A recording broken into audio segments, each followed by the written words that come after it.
श्रीनगर से यहाँ गए, फिर मनाली से होते हुए चले जाएंगे वापस। मनाली वाला तो बंद है रोड। मनाली वाला बंद है, खुल जाएगा कल परसों तक? हो सकता है, नहीं काफ़ी दिन से बंद पड़ा हो। अच्छा जी, चाहिए उसके लिए डीसी की। तो ना खुला तो फिर कश्मीर से जाना पड़ेगा। टीली बहुत खा के हुई है। हाँ जी, एवरेज क्या दे रही है? एवरेज पाजी ये तो 125 सीसी है, ये तो 50 दे देते हैं आराम से। वो 400 सीसी है, वो देती है 30-35 के आसपास। तो तेल ही भराते रहेंगे। हाँ तेल तो भराते ही रहेंगे पूरे दिन। In the silence of great mountains our work speaks. बिल्कुल भाई बिल्कुल, BRO का काम बोल रहा है भाई, बिल्कुल। Feel the curves, don't hug them. भाई जो कर्व्स है ना, इनको बस फील करना है, डोंट हग देम। समझ रहे हो? पहाड़ों में आप कुछ भी प्लान कर लो, आपके हिसाब से कुछ भी नहीं होगा। जैसा मौसम है, मौसम के हिसाब से ही आपको चलना पड़ेगा। आज हमारी राइड का 5th डे है और आज हम राइड कर रहे हैं लेह से पेंगोंग लेक के लिए। पेंगोंग लेक लेह से करीब 150-160 किलोमीटर के आसपास है। धूप निकली हुई काफ़ी अच्छी, एकदम ब्लू स्काई है, बहुत ही अच्छे रोड है, एकदम पहाड़ हैं चारों तरफ। अभी टाइम हो गया है 9:30। आज है हमारी राइड का 5th डे। लद्दाख हम कल पहुंच गए थे और आज हम जा रहे हैं लेह से पेंगोंग लेक। पेंगोंग लेक यहाँ से 150-160 किलोमीटर के आसपास है। सबसे पहले ब्रेकफास्ट करेंगे कोई बढ़िया सी जगह देख के। आज का हमारा प्लान ये है कि हम अभी 9:30 से निकल के वापस 8 या 9 बजे तक वापस आ जाएं रात को, और फिर उसी जगह पे स्टे करेंगे जहाँ पे हमने कल स्टे किया था लेह में। सामने से व्यू चेकआउट करो लेह का, कितना अच्छा व्यू है। सामने पहाड़ी पहाड़ हैं। Incredible Ladakh, incredible Leh, such a beautiful place. इतनी खूबसूरत और इतनी प्यारी जगह मैंने अपनी लाइफ में कभी नहीं देखी जितना खूबसूरत लेह है। ठंडी ठंडी हवा चल रही है, पर अच्छी खासी सनलाइट है, तो सर्दी नहीं फील हो रही यहाँ पे उतनी ज़्यादा। लेकिन आगे पेंगोंग लेक पे जहाँ हम जा रहे हैं तो रास्ते में हमें काफ़ी ठंड मिलने वाली है। हो सकता है कि थोड़ा बहुत वाटर क्रॉसिंग भी हमें मिले। शाम को हम लेह सिटी घूमे थे और शांति स्तूपा में हम घूमने गए थे। उसके बाद मैंने पेट्रोल टैंक फुल करवा लिया था और ट्रिप मीटर ज़ीरो करने के बाद अब जो अपनी बाइक यहाँ पे माइलेज दे रही है वो आ रहा है 53.8 किलोमीटर पर लीटर, और अभी 54 भी हो गया है। तो बाइक अगर बहुत प्यार से अगर चल रही है ना, तो फिर तो ये 50 या 50+ की माइलेज ईजिली देती है। यहाँ पेड़ थोड़े अलग हैं, नहीं तो हमने लंबे लंबे से ही पेड़ देखे थे जो जिनका जो तना है वो बहुत पतला सा था, लेकिन साइड में और अच्छे अच्छे पेड़ भी हैं यहाँ पे। भाई मानना पड़ेगा, लेह में इतने अच्छे रोड हैं, इतने अच्छे रोड पूरे हिंदुस्तान में कहीं नहीं है। गजब के रोड बना रखे हैं यहाँ पे तो BRO ने। सल्यूट है भाई BRO को इतने गजब के रोड बनाने के लिए, क्योंकि हम लोग 1200-1300 किलोमीटर राइड करके यहाँ तक पहुँचते हैं और यहाँ पे रोड इतने अच्छे मिल जाए ना तो बिल्कुल इंसान का दिल खुश हो जाता है और वो कहीं भी घूमने चला जाता है। छोटे बच्चे यार ऐसे खुश हो जाते हैं राइडर्स को देख के। झूले ढाबा आ गया भाई, और देखते हैं इस पे अब करते हैं ब्रेकफास्ट, अगर अच्छा लगेगा तो। भाई दूर दूर तक यहाँ तो ना तो कोई बाइक वाला दिख रहा है और गाड़ियाँ तो लोकल ही हैं, टूरिस्ट कोई नहीं दिख रहा है यहाँ पे। 9:30 बजे के आसपास हमने हमारी राइड स्टार्ट की थी और अभी हम ब्रेकफास्ट करने के लिए रुक गए हैं। तो अभी हम आगे रुके हैं झूले ढाबा पे। झूले का मतलब होता है नमस्ते। ब्रेकफास्ट आ गया है, पराठे, दही, ब्रेड ऑमलेट, और उसके बाद में लास्ट में चाय पियेंगे। चाय पीनी ज़रूरी है। ब्रेकफास्ट करके अब थोड़ा सही लग रहा है क्योंकि अब एनर्जी आ गई है बॉडी में। टाइम हो गया है करीब 10:30। धूप बहुत अच्छी है। करू विलेज अब हम पहुंच गए हैं और यहाँ से लेफ़्ट साइड में रास्ता जाएगा पेंगोंग लेक के लिए। सीधे जाएंगे तो कहाँ जाएगा रास्ता? मनाली की तरफ जाएगा सीधे जाएंगे तो। यहाँ से पेंगोंग लेक रह गया है 108 किलोमीटर। थोड़ा बहुत हमने 35 से 40 किलोमीटर के आसपास का डिस्टेंस हमने कवर कर लिया है। और यहाँ पे काफ़ी जगह ऐसी आ रही है जहाँ पे मेरी बाइक 5th गियर में नहीं चल सकती है, तो इसीलिए मैं 4th या 3rd गियर में चला रहा हूँ। एकदम खड़े पहाड़ नहीं है यहाँ पे, खड़ी चढ़ाई नहीं है, पर एलिवेशन अच्छा खासा है और एलिवेशन की वजह से बाइक में पावर कम फील हो रही है और कभी कभी 4th गियर में बाइक चढ़ रही है और कभी कभी 3rd गियर लगाना पड़ रहा है मुझे। लेकिन ये है कि हाँ चढ़ रही है अभी तक तो बाइक काफ़ी अच्छी, कोई दिक्कत हो नहीं रही है। बस आपको गियर रेशो अच्छे से समझ में आना चाहिए, बाइक कहीं भी चढ़ सकती है। पर आगे देखते हैं, अगर आगे और ज़्यादा एलिवेशन वाला रास्ता मिलता है तो ऐसा भी हो सकता है कि 1st और 2nd गियर में बाइक को हमें चढ़ाना पड़े। तो भाई हमारे साथ मोए हो गया है अभी। चांगला यहाँ से 33 किलोमीटर और पेंगोंग लेक लगभग 102-103 किलोमीटर बचा हुआ था। पर यहाँ पे शक्ति विलेज वारी ला पे हमें रोक दिया गया है और पुलिस बता रही है कि ऊपर काफ़ी ज़्यादा स्नोफॉल हो रहा है और बारिश है, इस वजह से रोड को क्लोज़ कर दिया गया है। पेंगोंग लेक का रास्ता यहाँ से बंद है अभी, लेकिन हानले कह रहे हैं कि हानले से हम पेंगोंग लेक जा सकते हैं और वापस आ सकते हैं। लेकिन हानले यहाँ से काफ़ी दूर है, 250 किलोमीटर या 300 के आसपास है हानले यहाँ से। अभी हम देखते हैं, थोड़ा सोचते हैं कि हमें क्या करना चाहिए। अभी हम करू विलेज में जाके देखते हैं, वहाँ से बातचीत करते हैं किसी से कि हानले जाना सही रहेगा या नहीं, क्योंकि हानले से पेंगोंग लेक हम जा सकते हैं, वो रास्ता खुला हुआ है, लेकिन करू विलेज से जो पेंगोंग लेक का रास्ता है वो बंद कर दिया गया है। हेलो हेलो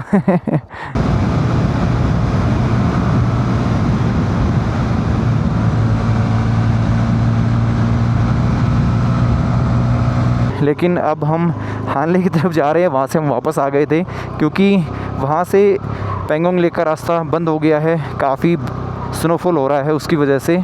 तो अभी हम हानले जा रहे हैं, प्लान चेंज हो गया है। हानले जाने का कोई भी प्लान नहीं था हमारा, लेकिन हमारी किस्मत अच्छी है मैं इसको ये नहीं मानूंगा कि हमारी किस्मत ख़राब है, हमें वो बंद मिला। मैं ये मानता हूँ कि किस्मत हमारी अच्छी है, वो रूट बंद मिल गया तो कोई बात नहीं।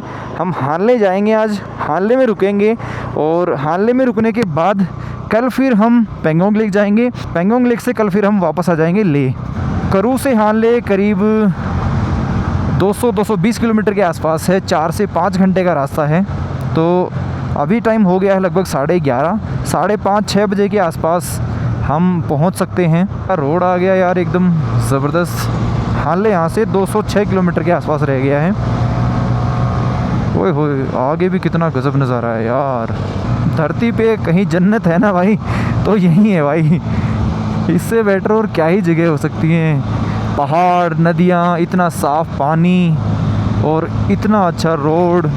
आगे न्यूमो में हमें पेट्रोल पंप मिलेगा। अभी तो हमारा जो फ्यूल टैंक है वो फुल है, लेकिन अजय भाई की बाइक में पेट्रोल हमें लेना पड़ेगा। इसकी तो माइलेज थोड़ी बेटर है, बट उसकी माइलेज 30 के आसपास है, इसकी माइलेज 50-45 के आसपास है। आगे न्यूमो में हम टैंक फुल करवा लेंगे दोनों बाइक्स के अंदर, और 5 लीटर जेरी कैन के अंदर भी ले लेंगे, ताकि आगे चल के हमें पेट्रोल की ज़रूरत पड़े तो हमारे पास एक्स्ट्रा फ्यूल रहे। पहाड़ों पे क्या ज़बरदस्त माइलेज दे रही है यार बाइक, 51.5 किलोमीटर पर लीटर की। अभी थोड़ा मैंने भगाया बाइक को तो माइलेज थोड़ी ड्रॉप हो गई, उससे पहले 55 किलोमीटर पर लीटर के आसपास की माइलेज थी। क्या पहाड़ है भाई, क्या गजब की वैली है ये। बहुत ही ज़बरदस्त व्यू है, बहुत ही ज़बरदस्त वेदर है, और क्या ही हसीन वादी हैं भाई।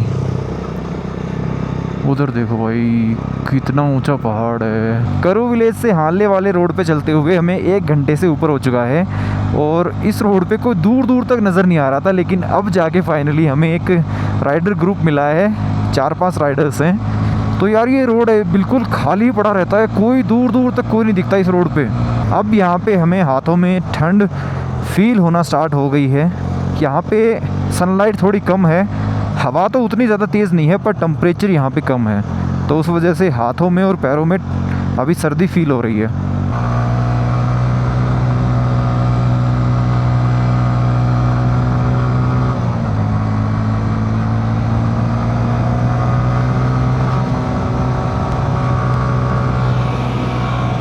हानले की ओर चलते हुए अब हम आ गए हैं इंडस कैफ़े पे। पानी वानी पीते हैं, थोड़ा सा रिफ़्रेश हो जाते हैं।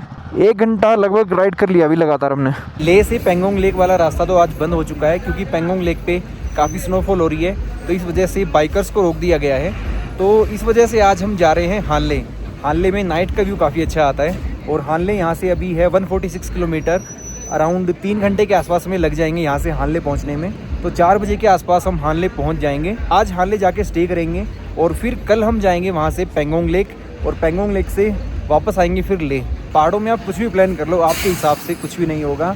जैसा मौसम है, मौसम के हिसाब से ही आपको चलना पड़ेगा। तो काफ़ी जगह पे स्नोफॉल हो रही है, तो वहाँ पे बाइकर्स को रोक दिया गया है। पहले हमारा प्लान नहीं था हानले जाने का, क्योंकि हानले हमें काफ़ी दूर लग रहा था, लेकिन अब हम हानले जा रहे हैं। हानले से 150 किलोमीटर पहले इंडस कैफ़े है, जो इंडस रिवर के पास में ही है बिल्कुल, और बहुत ही अच्छा कैफ़े है जो मिलिट्री एरिया के अंदर है, और रेट काफ़ी सही है उसका। अगर आप ले से हानले जा रहे हो तो इंडस कैफ़े पे पानी वानी, चाय, कॉफ़ी खाना पीना आपको मिल जाएगा आराम से। अनले से भाई बहुत ही बड़ा ग्रुप आ रहा है रॉयल एनफील्ड का, और चले ही जा रहे हैं राइडर्स। बहुत बड़ा ग्रुप है, भिन्न भिन्न प्रकार के कलर्स पहाड़ के ऊपर। कल ही मैंने वाटरप्रूफ ग्लव्स लिए हैं, लेकिन ये इमरजेंसी कंडीशन में तो ठीक है, यूज़ हो जाएंगे। बट जब कोई दिक्कत है नहीं, तब मुझे ऐसा लग रहा है कि इनमें अच्छे से जब हमें क्रूज़ करना है 90-100 पे, तब हाथ उतना अच्छे से यूज़ नहीं कर पा रहा है, क्योंकि अंदर से ज़्यादा मोटे हैं तो ग्रिप उतनी अच्छी नहीं बन रही है। बारिश में काम चलाने के लिए सही है ये, बट राइडिंग के हिसाब से नहीं है बिल्कुल। तो कल लेह में मुझे मिल गए थे तो मैंने इनको परचेज़ कर लिया था, बट अभी मुझे थोड़ा सा इनको एक्सपीरियंस करना है, इनके साथ राइड करके देखना है कि क्या मैं इनको सच में अभी यूज़ कर पाऊँगा या नहीं। तो यार अब मैंने अपने जो राइडिंग ग्लव्स हैं वही पहन लिए, क्योंकि जो वाटरप्रूफ वाले राइडिंग ग्लव्स हैं वो पहन के बाइक मुझसे नहीं चलाई जा रही है। इमरजेंसी कंडीशन होगी, अगर बारिश आ रही है तो मैं बाइक चला सकता हूँ उनमें, लेकिन राइडिंग के लिए वो कंफर्टेबल नहीं है बिल्कुल भी, क्योंकि वो राइडिंग के मतलब के होते भी नहीं है, वो बारिश से बचाने के ही होते हैं। Safety first, speed next. Yes, BRO के जो कोट्स होते हैं ना भाई, गजब होते हैं एकदम। और मेरी सुपर बाइक देख रहे हो, एग्जॉस्ट साउंड मेरी सुपर बाइक का।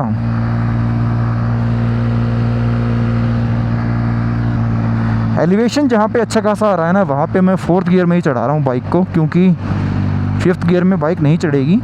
मेरे ग्लव्स की हालत बहुत ख़राब हो गई है, ये राइनॉक्स के हैं, और मैंने ऐसा नहीं है कि बहुत ज़्यादा लॉन्ग हाईवे टूरिंग की हो या बहुत रफली इनको बहुत हार्श तरीके से यूज़ किया हो, लेकिन इनकी हालत 1.5 साल में ही, 1 साल में इनकी हालत इतनी ख़राब हो गई थी। तो मैं तो ये ग्लव्स रिकमेंड नहीं करूँगा किसी को भी। और मेरी जो राइडिंग जैकेट है ये भी राइनॉक्स की है, इसका भी हाल 1 से 1.5 साल के अंदर बहुत ख़राब हो गया था। ये देखो हाथ पे पूरा सब कुछ उतर गया है। 1-1.5 साल में अगर राइडिंग गियर्स इतने जल्दी ख़राब होने लग जाएं, तो फिर यार 10-12 हज़ार रुपये की राइडिंग जैकेट, 3-4 हज़ार रुपये के राइडिंग ग्लव्स वर्थ नहीं है बिल्कुल भी। In the silence of great mountains our work speaks. बिल्कुल भाई, बिल्कुल BRO का काम बोल रहा है भाई, बिल्कुल। Feel the curves, don't hug them. भाई जो कर्व्स है ना, इनको बस फील करना है, डोंट हग देम। समझ रहे हो? ओ भाई साहब, कितने अलग अलग डिफरेंट कलर के, वॉयलेट के और पर्पल के, पता नहीं कितनी शेड्स हैं भाई उसमें। ऐसी शेड नहीं मिलेगी पहाड़ों की, कहीं भी नहीं मिलेगी। फार्म हाउस होना चाहिए यहाँ पे, तब आए स्वाद ज़िंदगी के। कितना बढ़िया व्यू आ रहा है यार, बिल्कुल प्लेन है और रिवर है यहाँ पे, लेकिन ऐसा लग रहा है कि बिल्कुल ये ठहरी हुई रिवर है। एक लेक साइड व्यू लग रहा है ये, लेकिन ये लेक नहीं है, एक्चुअल में रिवर है। और पहाड़ों के डिफरेंट शेड्स, पीछे हमने पर्पल कलर की शेड देखी थी पहाड़ों की, और अब राइट साइड में आप देखो ग्रीन कलर में कितने शेड्स हैं। ग्रीन कलर की जितनी शेड्स हो सकती है ना, सारी शेड्स हैं पहाड़ की। On the band go slow friend. और अब है वैली टाइप का व्यू, एक छोटा सा गांव है, उसके पास में काफ़ी, नदी के पास काफ़ी बड़े बड़े से पत्थर हैं। श्रीनगर से यहाँ गए, फिर मनाली से होते हुए चले जाएंगे वापस। मनाली वाला तो बंद रोड, मनाली वाला बंद है, खुल जाएगा कल परसों तक? हो सकता है, नहीं काफ़ी दिन से बंद पड़ा हो। अच्छा जी, चाहिए इसके लिए डीसी की। तो ना खुला तो फिर कश्मीर से जाना पड़ेगा। टीली बहुत खागे हुई है। हाँ जी, एवरेज क्या दे रही है? एवरेज पाजी ये तो 125 सीसी है, ये तो 50 दे देते आराम से। वो 400 सीसी है, वो देती है 30-35 के आसपास। तो तेल ही भराते रहेंगे। हाँ तेल तो भराते ही रहेंगे पूरे दिन। न्योमा में हमें आगे जाके पेट्रोल मिलेगा, वहाँ दोनों बाइक्स के टैंक को फुल करवाएंगे, और एक जो हमारे पास जेरी कैन है पेट्रोल फुल करवाएंगे। बाकी अभी फिर से थोड़ा प्लेन्स एरिया आ गया है, और यहाँ जब एलिवेशन बहुत ज़्यादा आ जाता है तो यहाँ मेरी बाइक स्ट्रगल कर रही है। अब जैसे ही एलिवेटेड थोड़े से एलिवेशन वाले रोड आते हैं, मेरी बाइक दब जाती है बेचारी, लेकिन प्लेन आते ही फिर से ये अपना दम दिखाने लग जाती है। 90-100 पे आराम से क्रूज़ करती है। अब जो रोड आ गया है ना, वो पिछले वाले से भी बहुत ज़्यादा अच्छा आ गया है, और बिल्कुल फ्रेश रोड है जो अभी बिल्कुल नया बना हुआ है। BRO से सीखना चाहिए बाकी स्टेट्स को कि रोड बनाने कैसे हैं। ऐसे बनाने हैं भाई रोड, असली रोड ऐसे होते हैं। पहाड़ों पे हम राइड कर रहे हैं तो बाइक में 100 किलोमीटर पर आवर की स्पीड पे हम क्रूज़ कर रहे हैं, मेंटेन कर पा रहे हैं ये स्पीड। गजब यार, सल्यूट टू BRO। यार मैं जो रियल लाइफ में अभी देख पा रहा हूँ ना, जो नज़ारे, जो वादियाँ, मुझे नहीं लगता कि कैमरा जस्टिफाई कर पा रहा है। कैमरा बिल्कुल भी जस्टिफाई नहीं कर पा रहा होगा कि कैसा व्यू आ रहा है, कैसे पहाड़ लग रहे हैं, कैसी रिवर लग रही है, कैसे रोड लग रहे हैं, नीला आसमान। कैमरा जस्टिफाई नहीं कर सकता इस व्यू को। आँखों को एक सुकून मिल रहा है, एक शांति है यहाँ पे, और क्या ही सुंदरता है, क्या ही वाइब है यार यहाँ की। हर 5 मिनट बाद यार ऐसा व्यू आ रहा है ना कि मैं रोड पे से हटके व्यू देखने लग जाता हूँ, क्योंकि इतना गजब का व्यू आ रहा है कि देखे बिना रह ही नहीं सकते हैं। हर 5 मिनट बाद जो साइड के पहाड़ हैं उनका कलर चेंज हो रहा है, जो साइड में मिट्टी पड़ी हुई है, साइड में जो कंकर पत्थर पड़े हुए हैं रोड के बिल्कुल बगल में, उनका कलर चेंज है, और जो पानी बह रहा है साइड में इंडस रिवर में, उसका भी कलर चेंज हो रहा है हर 5 से 10 मिनट बाद। तो ये व्यू यार गजब ही है यार, ये व्यू शब्दों में बयान नहीं कर सकता इस चीज़ को। मैं बस फील कर पा रहा हूँ रियल लाइफ में अभी, बट आँखों से देखने में तो ये ऐसा लग रहा है कि इससे सुंदर और क्या ही होगा। ये जो ब्यूटी है ना, और ये जो वाइब है यहाँ की, उस पे इन रोड्स ने 4 चांद लगा दिए हैं। ये हंसी वादियाँ, ये खुला आसमां, आ गए हम कहाँ, हो। अगर हानले हम लोग नहीं आते ना तो ये सब कुछ मिस कर देते। पेंगोंग लेक वाला रास्ता जो आज बंद हुआ है ना, वो हमारी किस्मत की वजह से ही हुआ है। अगर वो खुला होता तो हम पेंगोंग लेक से ही वापस ले आ जाते आज, लेकिन वो बंद था, तो इसलिए हम हानले आ गए हैं। हो, जो होता है ना बहुत अच्छे के लिए होता है। अभी पिछले 4 दिन से मैं यहीं चला रहा हूँ, लेकिन यहाँ रोड्स इतने अच्छे हैं ना, तो एक बार अजय भाई के साथ मैं बाइक एक्सचेंज करके देखता हूँ कि यहाँ पे ड्यूक के साथ कैसा फील हो रहा है। भाई तो पप्पी ले रहे हैं अपनी बाइक की तो अभी एक बार बाइक एक्सचेंज करते हैं दोनों, और देखते हैं भाई क्या फील है। ऑब्वियसली 400 सीसी का इंजन है भाई, तो अलग ही फील आएगी यहाँ पे, लेकिन प्लेन रोड पे ये बेचारी 110 मैक्स चल सकती है, लेकिन कोई नहीं, चलो जी। इस पे तो बैठते ही मुझे लग रहा है कि मोनो शॉक तो बहुत ही गजब का है यस, ये अब मैं चला रहा हूँ भाई ड्यूक 390। यस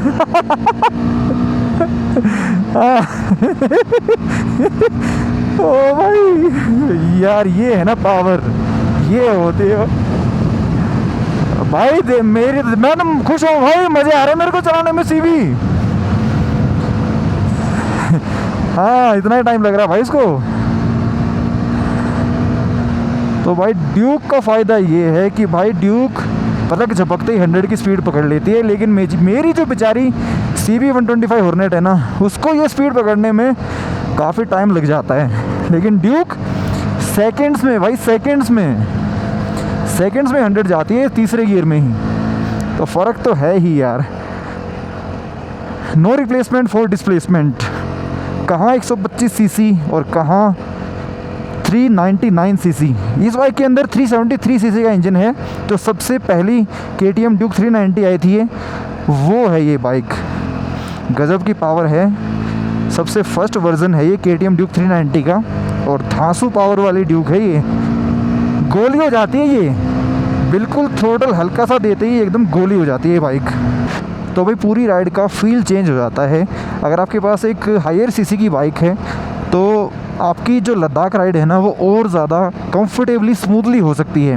वैसे तो देखो यार, स्प्लेंडर से भी हो सकता है, जो करने वाला हो वो 100 सीसी बाइक के साथ भी कर सकता है।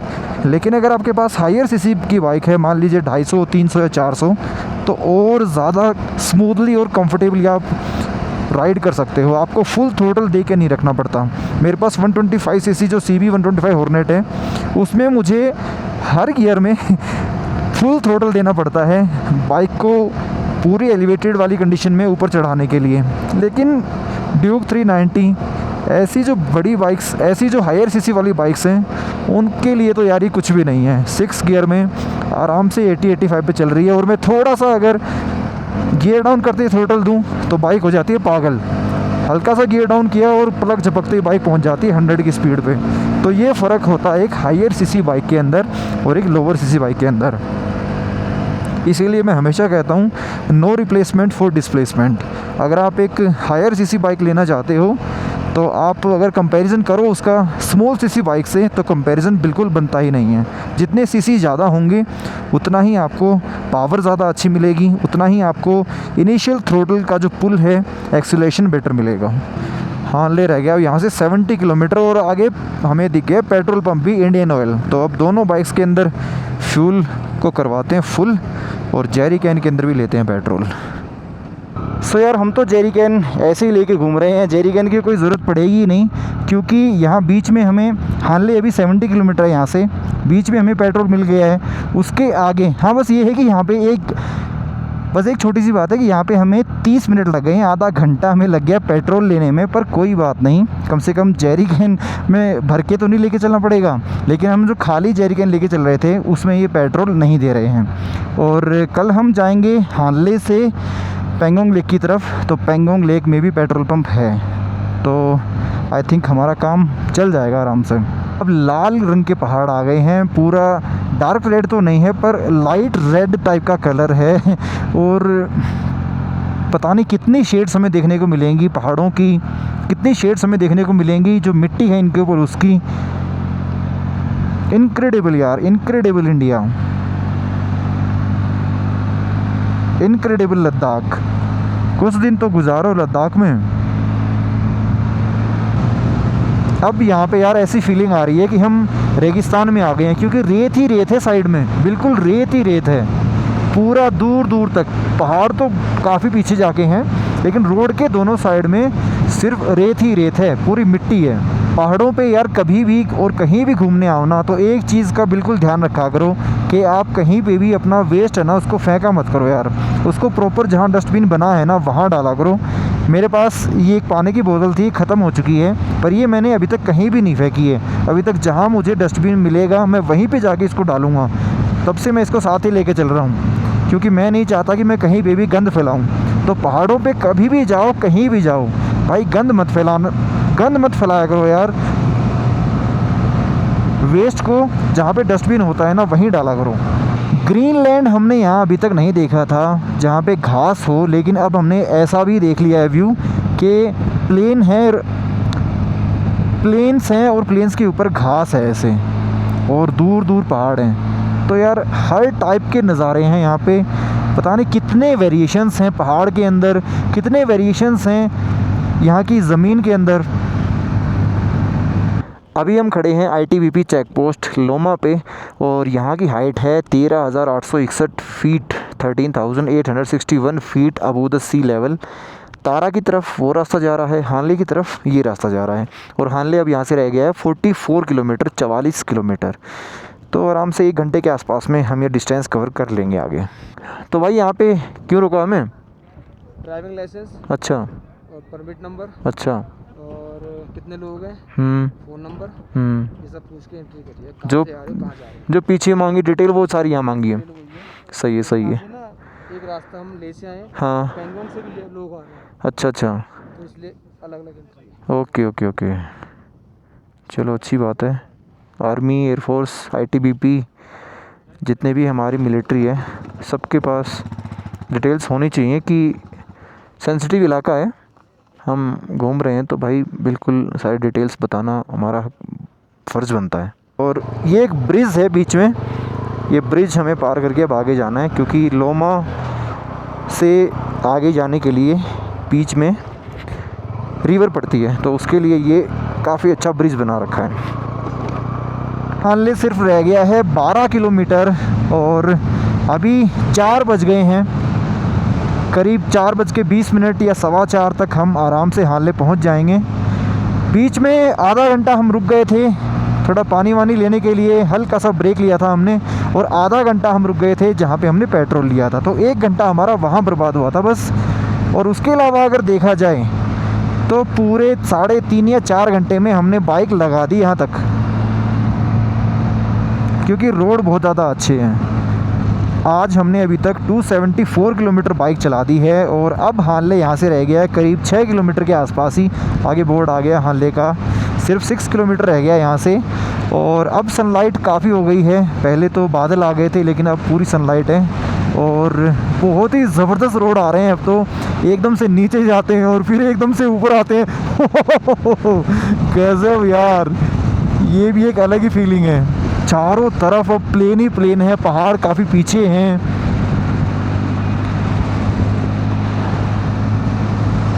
तो आज हमने अच्छी खासी बाइक राइड कर ली है पहाड़ों पे,